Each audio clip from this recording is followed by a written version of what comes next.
Welcome to New Game Plus. You are listening to a retro gaming podcast where three guys spend 7 days playing one old game, and then we talk about it. My name's Dustin. My name's Kenny. I'm Nolan. And this is another episode of Elements, our monthly bonus episode made possible due to our kind, generous, benevolent, what other Cute. adjectives? Cute? Kenny? I don't believe in adjectives. Right. Patrons.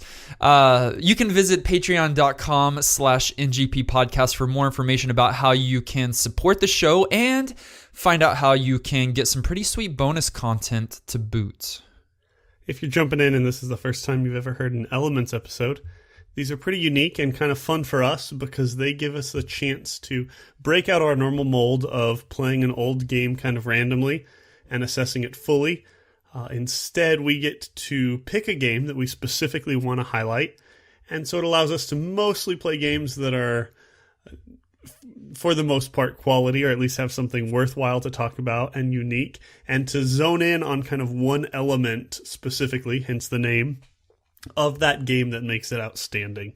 So for our fifth Elements episode, we're going to talk about a single game. So all of the others Element episodes so far have been about like a series. You know, we've done the Halo series, the Fallout series, Portal, and just fighting games in general. Yeah, I didn't notice that. We haven't like taken one game only. Right. And so for the first time, we're taking a single game, and it's not a retro game, but in some ways, and we'll talk about that some, I feel like it has a retro feel. It absolutely does. It came out in 2014 for the PC as well as multiple consoles. It was developed and published by a major company, that of Ubisoft. It is a platforming / role-playing video game that takes place in the fictional land of Lemuria, and our main character, Princess Aurora, awakes in a strange and unfamiliar world, and with the help of a firefly named Igniculus, Aurora traverses beautiful and dangerous realms, recaptures the three sources of light, and finally restores the kingdom of Lemuria. There are many elements of this game that are outstanding, but there is one in particular that caught our attention and will be the focus of this episode. So join us as we talk about the graphics of Child of Light.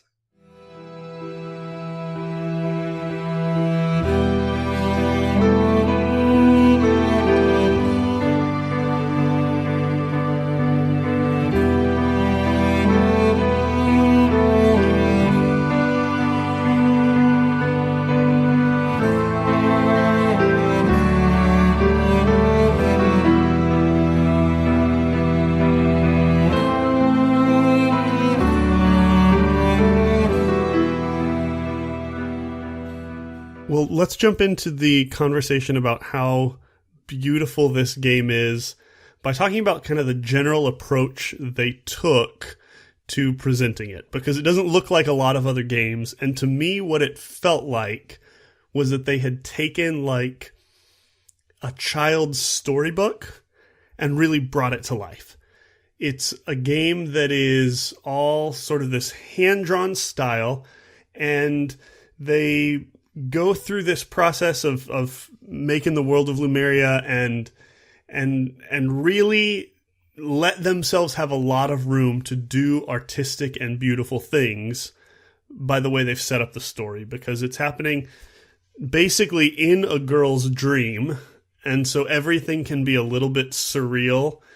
It's following kind of this familiar fairy tale kind of set of tropes where it's a world full of magic and monsters and ghosts and gargoyles and princesses, and you meet a jester pretty early on, and the way they've set up the story to be these really familiar but really fantastic and captivating characters really allows them in their art to just do kind of this bold, sweeping, creative sorts of things, and I think from the very beginning, the way they decided to go about telling this story set them up to let it be a really, really pretty story. Yeah, from the very beginning, right? Because it opens up with a stained glass story, which is much like, what is that? Is that the start of Beauty and the Beast, I think? There's other fairy tales that begin with a stained glass.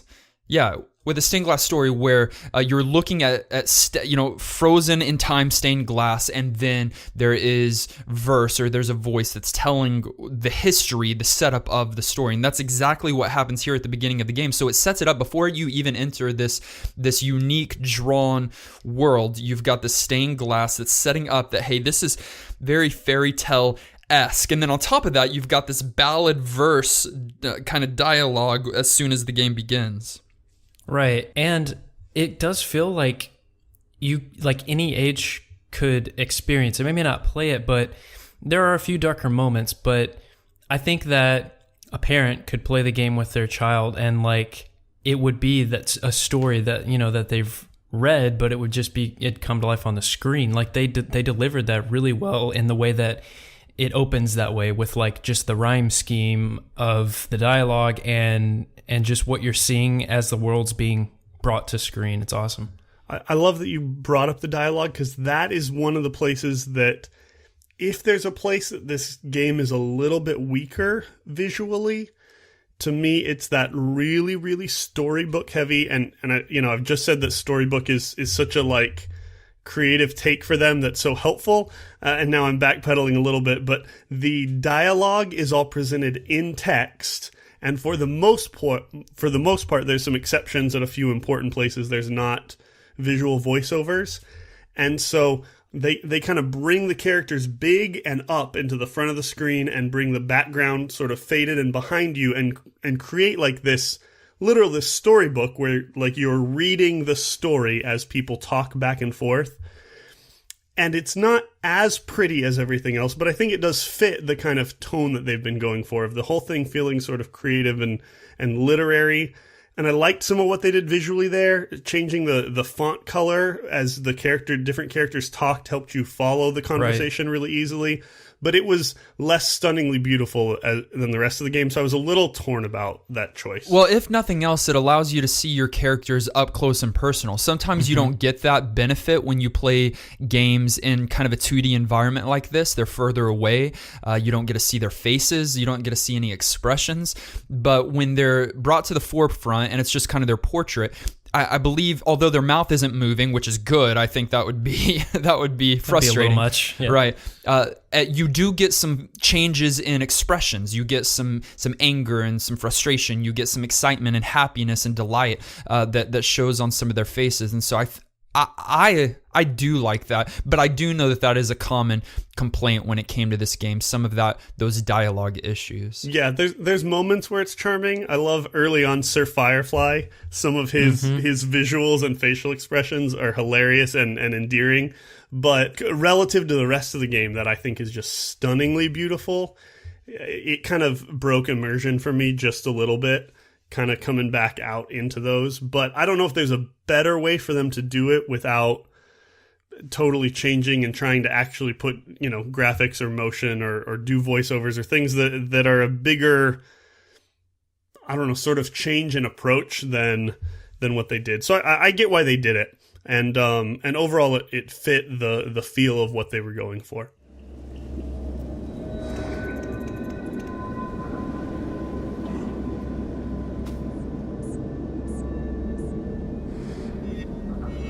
Ubisoft Montreal did something really unique in the way that they told this fairy tale story. So we've mentioned that it's like a storybook opened up but on screen for you to interact with. And so we've said that the graphics are good, and clearly we've chosen that element for this game for a reason, and it's because they used watercolors to paint this world for you to interact with. And I don't mean that the backgrounds or the cutscenes are in watercolors. I mean that the gameplay and the world that you are interacting with is watercolor, and it's very, very detailed. It's like a game that you're playing on a canvas. Ubisoft even has a video series on YouTube that is kind of a behind the scenes, like a making of the game, and the creative director, Patrick Plourdil, very weird last name. It's probably right. You pronounced it perfectly, probably. He said the game was inspired by the golden age of illustration. If you don't know what that is, it was a period of time in America, like late 19th century to early 20th, where artists were exploring the new like advancements in the industry of like printing press. So like magazines were becoming a thing and they could explore with colors a lot more. And so they used a couple of examples, John Barr and Edmund Duloc. You can look up their work on Google. Just Google the golden age of illustration and you'll see that it's so similar. And like it's such a like fantasy style and look to it, and it totally comes through in the game. So they did a great job. They even collaborated with Yoshitaka Amano, which is the artist behind Final Fantasy. Dustin, did this game just get even better to you?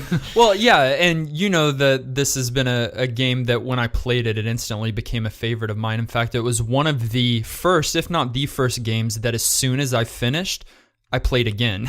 Oh, wow. Like I've right away. I've rarely done that before, but it's one of those games, and it's because of things like this. The game, Nolan, Kenny, is absolutely beautiful, and stunningly so. And you don't get mini games like this. I mean, okay, so you've got some modern games that are stunning to look at because, man, it's so realistic. But this is not realism, right? This is very fictitious. But in the way that they created it, the game itself is not just you're enjoying this kind of role-playing platforming game, but you're enjoying just maneuvering around this beautifully, artistically created environment from location to location, just wanting to see everything and take everything in. And in one play, two play, three plays, you're not going to be able to take in the fullness and the depth and the breadth of what all there is to offer in this watercolor world. Yeah, when you look at it, it literally to me felt like you were looking at a storybook like we talked about, and then your imagination just took over, or you were on some kind of really, really good trip because everything just became alive. Right. Like your character keeps that look and feels realistic in that world, but moves in a way that they look like they're real, but they're still in this beautiful watercolor style. And one of the things that I love that they did in terms of how they painted this world is, and we talk about this a lot, even with some of our older early games that we tend to play much more frequently, and that is they use this like depth layering really, really creatively. And so when you've got a side-scrolling platformer, which is basically what this game is in terms of your overworld, your maneuverability. Yeah, very stripped down. That's what it is. Right. It sometimes feels really flat. But they do an amazing job of putting stuff in the foreground and putting stuff way in the background and having it move realistically. And whereas other games are taking, better graphics and going, let's make it look like the real world, they're going, let's make this beautiful place come to life even better than anything that we could do otherwise. And so it's sort of the best of both worlds. It's flat, but it's still sort of faux three-dimensional, and the art style stays consistent, and it sucks you in really, really hard. The concept art is the game. So if you'll look up like your favorite game, Final Fantasy, here's another homework assignment. Go look up Final Fantasy concept art, and it's very abstract, very beautiful, it looks like a painting, looks like a very abstract painting. And then you look at the final product and there's similarities, but it's clearly different. From what I understand, they took their concept art and through their engines called the UB art engine, they just laid the concept art in the game and detailed it more. And that's amazing. I love that you mentioned that they have a specific engine that has to do this, because I'm certainly not surprised. It's so different than anything else that has come before that the sort of software support to make that look the way it does certainly would be different than any other game. And I'm glad they went the extra mile to do it, because it ends up just being jaw-dropping.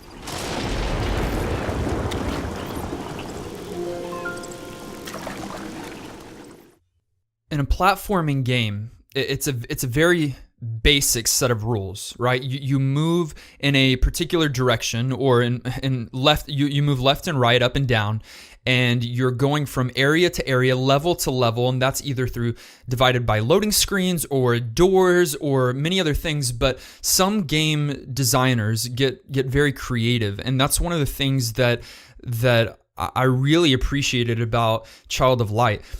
It's basically kind of at its base level. If you take a step back, it's like 10 or so different levels, quote unquote levels, and they each have their different colors, they each have their different themes, they each have their different dangers, but it's all cohesive. And so one of the things that stood out to me in regards to the graphics is the world design alone. One of the most impressive aspects is that the game flows from one area to the next, and these loading screens are often hidden behind these narrative portions, and so it's not distracting. It doesn't take you out of the game and the environment that you're enjoying, not only playing but looking at. It always has something worth looking at, even in the loading screens. Right, and that's so seamless. That this is news to me. I didn't know that those were loading screens. When like a dialogue comes up and you're talking to, NPC. That's incredible because it happened to me without even knowing. That's genius. That, and there's these times where like you no longer control Aurora for a few seconds she floats into a new area and a chapter title comes up, but all through there it's loading this new level. But that's clever. You don't see these things as levels. As you're playing this game, they're not. You don't know their levels. You're moving into different areas, but so at the very beginning, you are for a while, for the first few chapters, you were kind of constricted by this dark forest, and you've got some rubble and you've got some kind of defunct towers that you're moving through and that you come in and out. But soon after, I believe it's the first boss battle, Aurora gains the ability to fly, which then allows you to access new locations and move towards future levels, some of which the sky is just as beautiful and just as mysterious as the land down below. Totally unlocks new things, but still feels like you're in the same place and lets you interact with this world where you've been passing places and are like, how in the world am I ever supposed to get up to that item? Or how, and then it all just makes sense in that moment where she spoiler alert a little bit, it's early though, gets those wings and it's beautiful. And it's like it zooms out. Like I didn't even think about there being things above me. So when I'm getting to the point where I get wings, like I've passed all this stuff, and I've seen like chests I can't reach, but you can go even higher than that, and much higher, like to the top of trees, and like see like these balloons in the sky floating. It's crazy. Yeah, whereas most platformers feel limited not just in depth, which I talked about how they address that so well.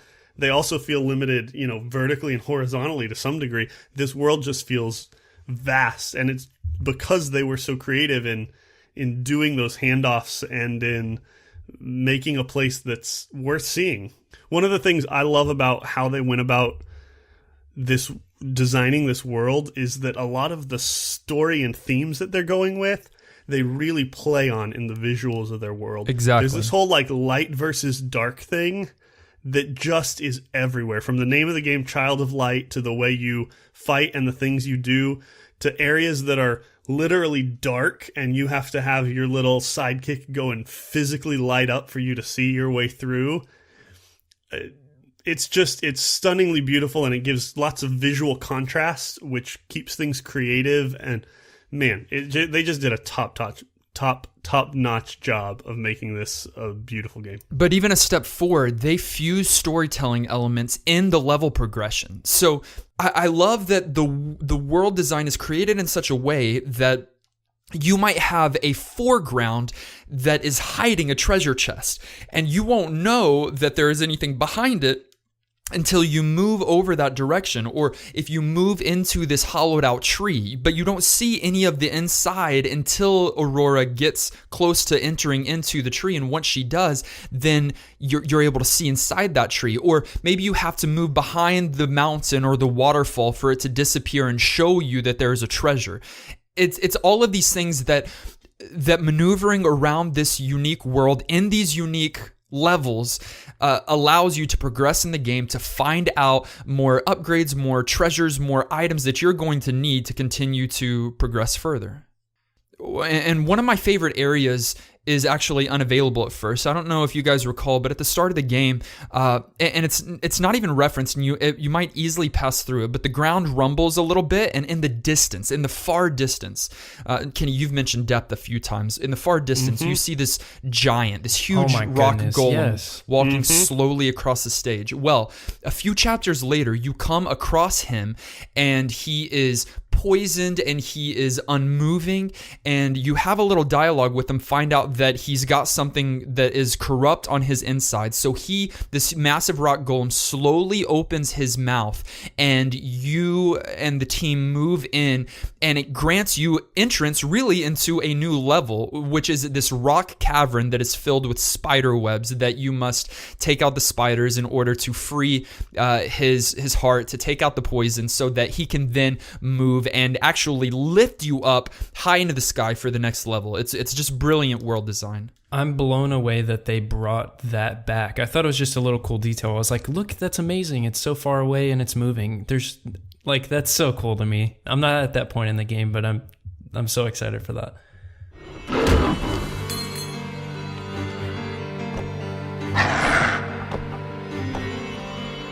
They weren't just thoughtful in terms of how this world looks, to have a world that feels inviting, but they went so far as to do battle sequences that highlight this same art.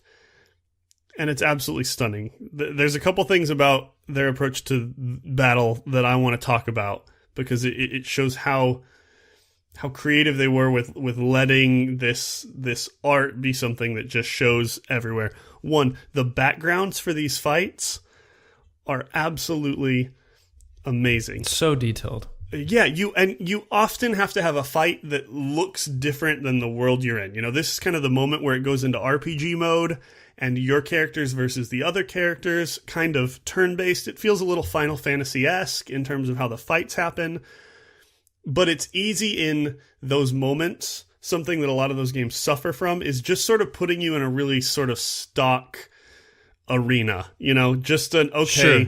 Everybody show up in a big field of grass, or maybe we'll put a mountain there and whatever. It's really about the fight. They do an amazing job of the part of the overworld, if you will, that you're in, having a really unique fight version of that world. And they're beautiful, and it makes it feel like you're still there. It does what you said, Dustin. It keeps the story continuous. Even though the way you're interacting with the game changes, the look of it stays completely the same, and it's absolutely amazing. I love that it even goes into like the menuing of a battle sequence of an RPG game. They, like when you're choosing which enemy to attack or to do an action to, a spotlight shines on them.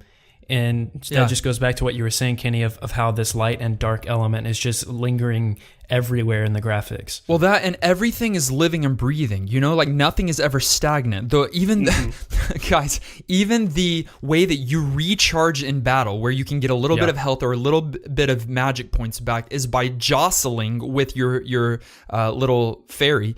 Or your little firefly, is by jostling these lit plants that are kind of at the forefront, and they release these colorful orbs that kind of float across the screen, and if you're not quick to collect them, they'll dissipate or disappear, and so you have to collect those with your firefly, and that kind of recharges you. But everything is living. The background is living. The foreground is living. And of course, you and the characters you're fighting is living in this kind of homage or love letter to the JRPG, right?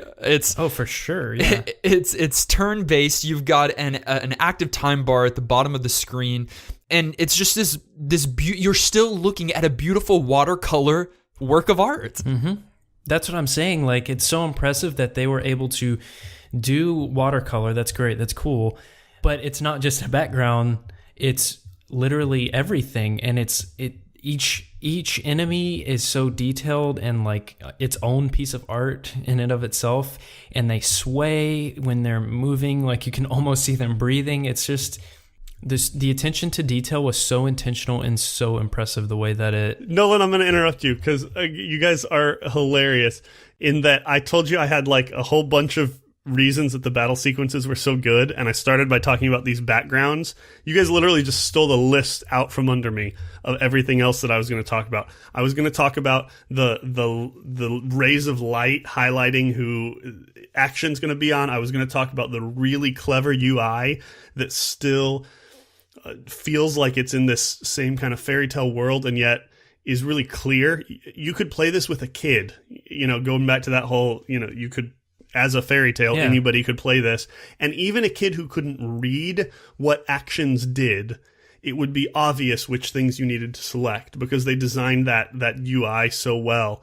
And then the animations in these fight scenes are just super well done. They're artistic, even though you're not in an open world navigating freely. You're navigating your firefly around, and that even has battle, consequences in terms of how you're using him, and the animations are just beautiful, and you guys nailed it. I'm just recapping all things that you've already said, but they went on to make the way you fight just as pretty as the rest of the story, and so it doesn't feel like something else. It just feels like one more thing that's happening in this story. The continuity they have in everything is one of the things that just blows my mind the most. And I've got to add one other thing. We haven't talked much about the animation itself. I mean, Nolan, you said they're kind of, the characters are living, breathing, all of those things.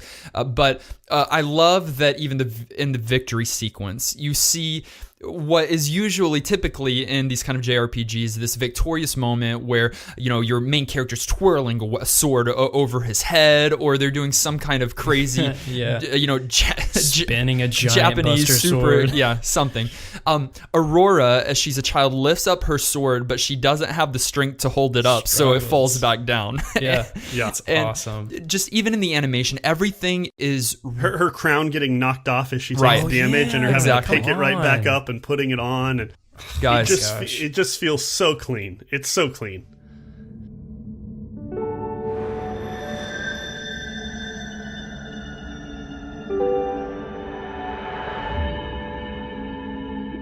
An important part of storytelling in any piece of art are the characters. And I think it's hard to argue otherwise, because that's who you're following through the story. And with a game that focuses everything on storytelling and a fairy tale world, they better have brought the heat. So let's see if they did. I'm just going to talk about two main characters that I think are very important, and then there are so many that we'll talk about, and we'll get into some more maybe. But I'll start with Aurora. So again, she is the protagonist, and she's our heroine of the story. She is our heroine, and she is very simple in her design. They didn't go over the top with it. She's in a nightgown, right? She's waking up from her bed, essentially. She's in a dream world, but she's wearing a simple gown. But her hair is this vibrant red, very distinctive, and just the way that the hair functions graphically is kind of what I want to focus on, which sounds silly until you see it. No, it totally, that's where they express her character. Well, it flows, right? Like she's underwater in a dream world the whole time. Her hair is flowing and floating around her, and it adds so much character. And yeah, that's good for this section. It adds character. And like when she turns around really fast, the hair whips around trying to catch up with her momentum. The physics engine is very impressive, and the way the graphics are represented in that engine is very impressive. While you're in the dialogue screen, and then this is true for all characters, but Aurora, and Dustin, you mentioned this, makes facial expressions depending on how she's feeling or what's happening.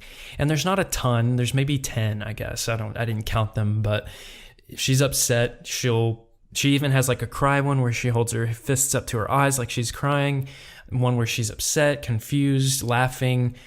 It's just like, and they're not like animations. Her mouth's not moving, her face isn't moving. It's just a different panel, so to speak, or a different page in the book. And it really does feel like a storybook once again. And here is a minor spoiler. So if you don't want to know about this, fast forward just 30 seconds or so. But about 3/4 of the way through the game, after a significant event, Aurora changes into a woman. She transforms from this young girl into this young adult, or into this who was fully scared grown at the beginning, adult. like timid in this scary and so world. she becomes this, and it's kind of figurative. Like she is turning from this young, meek, kind of rascally girl into this kind of bold. She's becoming the hero, and her little yellow gown turns into this yellow princess dress. The crown that was too big for her head now fits perfectly. She is now confident, her shoulders back. She holds the sword more impressively. And even just all of those animations, to do that, they didn't have to do that, but to do that, to create this new character model, to create this confidence that is portrayed through these mere images, these pixels that we're looking at on a screen, but to do it so well, it speaks to so much attention to detail and adds so much to what's happening in this beautiful story. Yeah. We've mentioned some about Igniculus, who is the Mr. Firefly that is flying around the screen. It's just really a little teardrop, I guess. And so Igniculus welcomes you to Lemuria, essentially, when you wake up, and kind of teaches you some of the mechanics. So I love when they can design a character that, one, is not intrusive on your screen because he's so tiny, yet so important to the game. So if you don't know, you can play this game in co-op, and your two-player can take control of Igniculus. I hadn't realized that. That's brilliant. Even the way that you need him to illuminate dark caves, that's what I really loved. So you get to this point in the forest where it's just pitch black, and you can't see anything, but you can hear like enemies, which is creepy. So Igniculus gives off light, and you can move him ahead of you to kind of scout out the area. Brilliant. I love all the characters for the most part. Good. You've got Rubella and Tristis, which are visually appealing because they are two jesters. They're siblings, and one is kind of a happier jester, and that's Rubella. She's kind of, her color scheme is this kind of these muted red and white, but that white is even kind of cream. And then you've got Tristis, who you find later, her brother, who is the sad clown, and he is that cream and blue, and they just look like perfect gestures, still with having great emotion in their faces, and their animations in battle are great too. Absolutely love those two characters. I love the way Rubella looks, but since we're on the topic and it's a little off topic, I have to rant a little bit. Oh, great. Rubella's super annoying.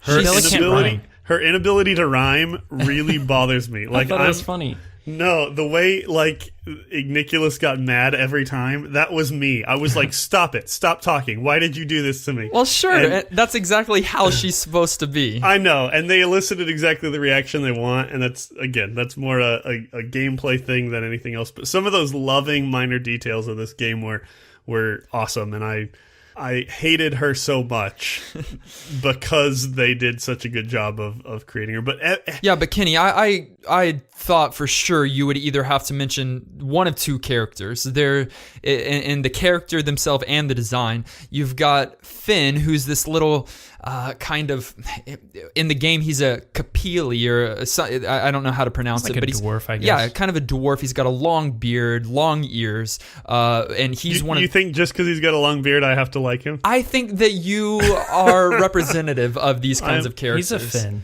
I'm fond of beard. As well as Robert, just a little my favorite. mouse who's kind of like, what is he? He's kind of like He's like Robin Hood, right? Yes, he's got this Robin Hood vibe going on, and he's got little spectacles on his nose. He's the best. He's so funny. All of these characters not only play a special role in combat with you, but they all lend to the story that is being told, and they all have their role to play.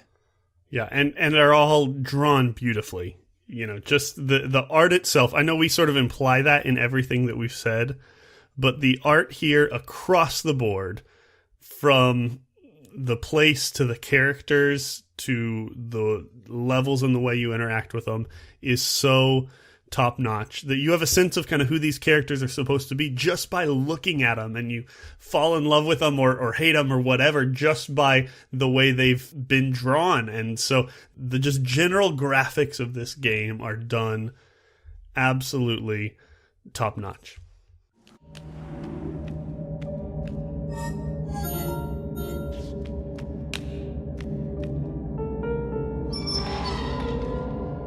And all of this comes down to kind of our final topic of discussion here, and that this game, Child of Light, is a perfect example of why, in my opinion, style matters so much more over substance. I think you need both, but a lot of modern games focus more on content. Like we need more content. We need better graphics. They need to be more realistic. We need more collectibles, We need better this, better that. We need more this, more that. They're all about substance, and in the process, they sometimes miss the heart that is sometimes so foreign to modern gaming nowadays. And so it's remarkably noticeable when a big company puts out a game with less focus on substance and more focus on style. They had less money than some of their AAA titles, but they decided, you know what, let's give a little bit of money here, put together a really small team, and let them create something with a lot of heart, and that shows. Yeah, I'll be honest. If you had shown me this game and let me play it, and then had asked me who developed it, I would have told you that it was some indie studio for sure. And I would have bet $200 on that fact without blinking. What about 225? No, 200 would be my limit. Okay, I know where I live, but it's got that tone that's, again, that indie developers tend to be the ones who focus on style more, who are willing to take a weird idea and just run with it, who are willing to make something that's more about the visuals than about the gameplay. And though I agree with you, you have to be careful in terms of this sort of style versus substance, kind of where you fall on that spectrum. I don't think this game really failed on either front. The gameplay itself was good. There was story that was substantive beyond even just all the visuals, but the style that was on top of it, the icing on this game, is so pretty that I would say even without the other stuff, even if the dialogue was cheesier, even if they didn't do the whole storytelling in rhyme, which was creative and sometimes worked and sometimes felt real forced or whatever else, I could have just looked at pictures of this game and been like, sweet, that's enough. And yet they nailed it on both fronts, and it blew me away. I just think it was a very important game. 2014 was a big year. Destiny came out, Shadow of Mordor, Alien Isolation, Dark Souls 2, like a ton of games. And then you have this game that took this turn in graphics that was very unique. And you've had games like that, like Wind Waker did that, Limbo did that, but they introduced an art style that we see in real life in a museum that we normally wouldn't attribute to video games, and they brought it and meshed it together. I really have to say, I think, and again, I may be overstating how much I would have lost my money on that bet earlier, but I think this is finally some of the big studios seeing the success of some of these indie games and what people are wanting, and realizing that wallets will follow some of those design choices. And it makes me hopeful for just games in general, where a lot of big AAA titles are just made to microtransaction you to death, or to make you replay a game again and again and again to get you hooked, or whatever else. The fact that they just would tell a very pretty, very stunning story in such a creative and clean way was just, to me, really refreshing. I think this is a lot of the charm that you see with a lot of retro games. They understood that substance was somewhat hard to do with the limitations they were working with. And so I believe that game developers of the time had to get creative, and they had to put something forward that was not only substantial with content, but that was creative, that was beautiful, that had some kind of device, whether it's graphic or storytelling or music or all of them combined, that produced a game with feelings and a game that evoked feelings. And once again, I think it's a lost art in many realms, because you've got these people that are just trying to push out more and more and more and better and better and better. And in that, you miss the style that I think this game just so beautifully captures. I agree, Kenny. I don't think it lacks substance by any means, but I think it's that style that is the icing on the cake. I think it's that style that, for me, makes it a lasting game that has unbelievable replay value, because although the gameplay itself might not change, though there is a New Game Plus function and feature, shout out to New Game Plus podcast. Yeah. The beauty and the depth, not only will there be stuff that you haven't seen before, but there will be stuff that you've seen but not fully. Right. And that's one of the things that makes Child of Light so outstanding. Yeah. The reason I think it's important is they took the RPG genre, which is usually intense in epic realms that's often, seen in that light, and they slowed things down to that of a storybook. They didn't do it through gameplay mechanics, though those are very solid. They didn't do it through music, even though I think it's beautiful, and I could talk about that. They looked at a time in history, that golden age, where art was being challenging and progressive, and then went and made a game that would challenge and progress the gaming industry. And when they did so, I think they added a title to the catalog of gaming that will be regarded as a masterpiece. We truly hope that you've enjoyed this bonus episode, Graphics of Child of Light. We thanked our patrons at the top of the episode, but we want to give a special shout out to our producers, those of you that support us at a producer level. That's Bradley, Zion, and Gimberino. You guys are the backbone of what we do, and you make these bonus elements episodes possible. That just about wraps it up for Graphics of Child of Light. Join us for our weekly podcast where we review a retro game each and every week, talking about the gameplay and the graphics and the audio and all the elements combined, and then give it our vote or withhold our vote for New Game Plus status. Until next time, I'm still Dustin. I'm Kenny. I'm Nolan. And this has been another bonus episode of New Game Plus.